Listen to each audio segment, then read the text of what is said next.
নমস্কার। মঙ্গলবার সারাটা দিন গেরুয়া শিবিরের কাছে খুব ঘটনাবহুল।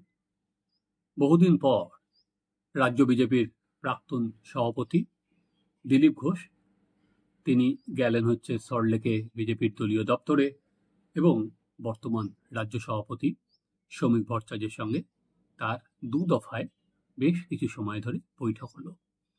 দিলীপ ঘোষ যখন পার্টি অফিসে গেলেন সেই সময় দেখা গেল বহু কর্মী সমর্থক দিলীপ ঘোষের সমর্থনে গলা ফাটালেন।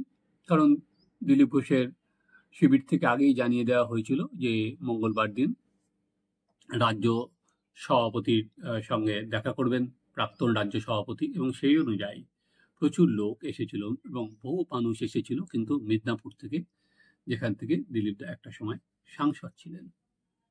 দিলীপ ঘোষের সঙ্গে বৈঠক করার আগে আমরা দেখলাম যে বিজেপির রাজ্য সভাপতি বললেন যে 15 দিনের মধ্যে ঐক্যবদ্ধ বিজেপি নামবে এবং সেখানে বিজেপিতে আদি নব্য গোষ্ঠী বলে কিছু নেই, সবাই একসাথে হাতে হাত মিলিয়ে নামবে।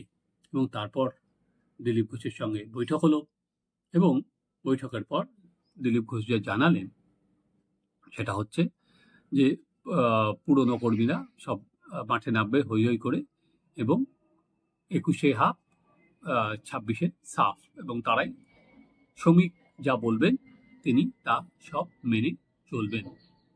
এই পর্যন্ত আমরা ঘটনা দেখলাম। এবার আজকে আমরা যে আলোচনায় আসব এরপর আর কি দিলীপ ঘোষ কি কত তাড়াতাড়ি ময়দানে নামতে পারবেন, সেই পথটা কতটা সুগম, আর এই ঐক্যবদ্ধ হওয়ার রাস্তায় আর কি কোনো হার্ডল আছে রাজ্য বিজেপির কাছে, কিভাবে এই যে বললো 15 দিনের মধ্যে নামবো। প্রথমত দিলীপ ঘোষের কথায় আসি। দেখুন, দিলীপ ঘোষকে যখন ওই জগন্নাথ মন্দিরে উদ্বোধনী অনুষ্ঠানে যাওয়ার পর দিলীপ ঘোষকে যখন দলের থেকে বিচ্ছিন্ন করা হয়, সেই সিদ্ধান্তটা কিন্তু রাজ্য নেতৃত্বের ছিল না। সেই সিদ্ধান্তটা ছিল হচ্ছে আরএসএস এবং বিজেপির সর্বোচ্চ পর্যায় থেকে নেওয়া হয়েছিল, যে মমতা বন্দ্যোপাধ্যায়ের পাশে বসে উনি যে গিয়েছিলেন মন্দির উদ্বোধনে, এবং তারপর দিলীপ ঘোষকে কোনো অনুষ্ঠানে আর ডাকা হয়নি।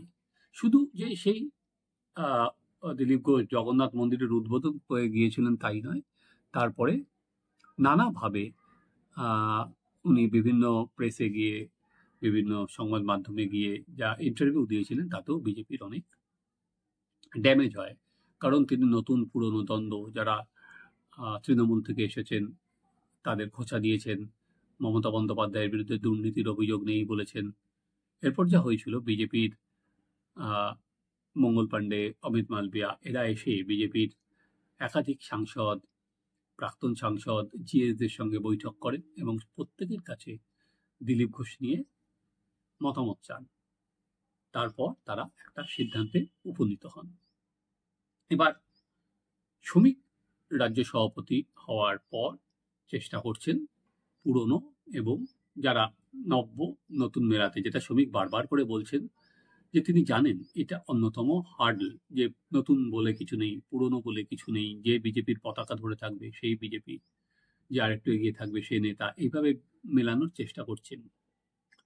দিলীপ ঘোষ যে শ্রমিকের সঙ্গে মিটিং করলে নিঃসন্দেহে একজন কর্মী হিসাবে, একজন কর্মী, কারণ দিলীপদার এখন কোনো পদ নেই, উনি একজন নিছক কর্মী, তো একজন কর্মী, এখনো তো কর্মী আছেন, উনি বৈঠক করতেই পারেন।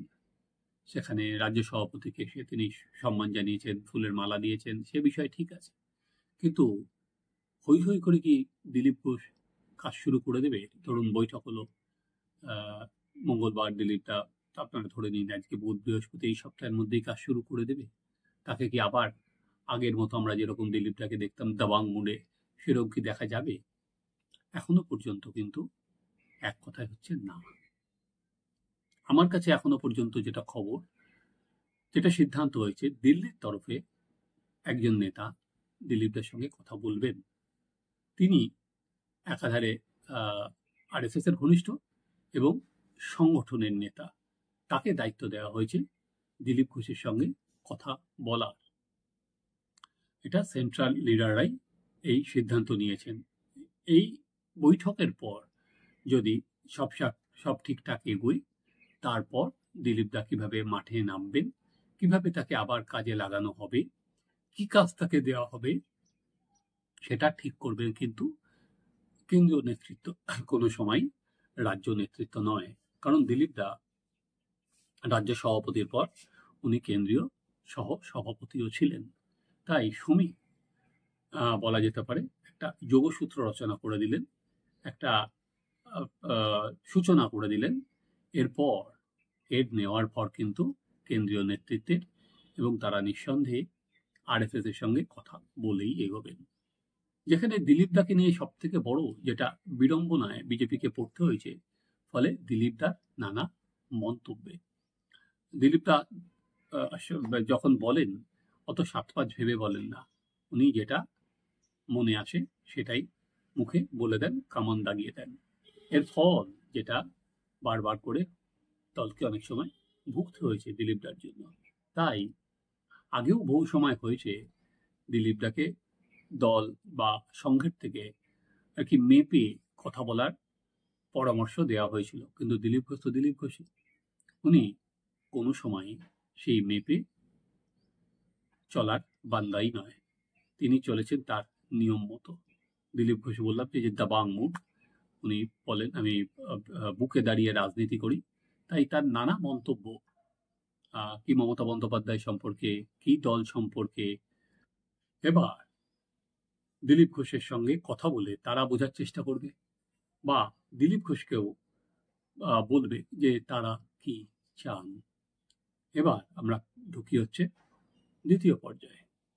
শ্রমিক যেটা বললেন সেটা হচ্ছে ঐক্যবদ্ধ বিজেপি 15 দিনের মধ্যে। দেখুন, রাজ্য সভাপতি হিসেবে ওনার তো এটাই লক্ষ্য, এবং তিনি 42 বছর ধরে আজকে এই পরিবারের সঙ্গে যুক্ত আছেন, এই বিচারধারার সঙ্গে যুক্ত আছেন, বিজেপির অন্যতম পুরনো মুখ, এবং যেই জন্য আজকে তিনি সভাপতি আর কি চেয়ারটা পেয়েছেন। অন্যতম বড় কারণ হচ্ছে পুরনো মুখ, এবং তিনি এই যে বিজেপির আদি নব্য যে একটা দ্বন্দ্ব, সেটাকে কাটিয়ে তিনি বিজেপিকে একটা সব সংঘবদ্ধ বিজেপিকে সেখানে নামাতে পারবেন। কিন্তু ওই ঐক্যবদ্ধ চেহারা, অর্থাৎ ঐক্যবদ্ধ চেহারা যদি উনি বলতে চান, তাহলে আমরা দেখতে পারবো যে এই মুহূর্তে বিজেপির অন্যতম প্রধান মুখ বিরোধী রাজনীতিতে, সেটা হচ্ছে শুভেন্দু অধিকারী। তার শুভেন্দু অধিকারী, সুকান্ত মজুমদার, দিলীপ ঘোষ, তাদের নিয়ে ঐক্যবদ্ধভাবে চলা, যদি চলতে পারেন তাহলে নাথিং লাইক ইট, তাহলে স্বাভাবিক যেমন নতুন পুরনো যে ভেদাভেদ ছিল সেটা তিনি ঘুচিয়ে দিতে পারবেন। কিন্তু পথটা কি এতই সোজা? পথটা যে এতটা আর কি ঐক্যবদ্ধভাবে নামবো বলার সঙ্গে সঙ্গে কি এতটা সোজা? কারণ রাজনীতিতে দিলীপ ঘোষ আর শুভেন্দুর কোট আনকোট মধুর সম্পর্কের কথা আমরা সবাই জানি, এবং সেখানে আপনাদের হয়তো মনে আছে যে ঠাড়ে ঠাড়ে দুজনেই দুজনকে আক্রমণ বহুবার করেছেন, নাম না নিয়ে হলেও। আর যেবার জগন্নাথ মন্দিরের দীঘাতে উদ্বোধন করলেন, পরের বার দিলীপ ঘোষ আবারও সেই আক্রমণ করেছিলেন যারা তৃণমূল থেকে এসেছিলেন বলে। ফলে যারা তৃণমূল থেকে এসেছেন তাদের আর কি দূরে সরিয়ে রাখা, এইটা বা তাদের মমতা নিয়ে বলা কতদূর লোকে গ্রহণ করবে সেটা নিয়ে প্রশ্ন দিলীপ ঘোষ বারবার করে তুলেছেন। একইভাবে শুভেন্দু অধিকারীও নানা কথা বলেছেন, এবং দিলীপ ঘোষ এরা মনে করেন যে তাকে যে মিদনাপুর থেকে সরানো হয়েছিল তার অন্যতম প্রধান, তার পিছনে যার মাথা ছিল সেটা হচ্ছে বিরোধী দলনেতা। সে তো জল অনেক দূর বয়ে গেছে, এবার তাদের আবার এক জায়গায় আনা, এবং দিলীপ ঘোষকে কিভাবে সেন্ট্রাল নেতৃত্ব দেখেন, কিভাবে এবং তার উপর নির্ভর করবে, এবং শুভেন্দুও কিভাবে তার কর্মসূচি আগামী দিনে ছাপা করে। কারণ এটা আমরা যেটা দেখেছি, বিরোধী দলনেতা হিসেবে কিন্তু শুভেন্দু তার মতো করে সারা বাংলা জুড়ে তার মতো করে বিভিন্ন কর্মসূচি নিয়ে বেড়াচ্ছেন।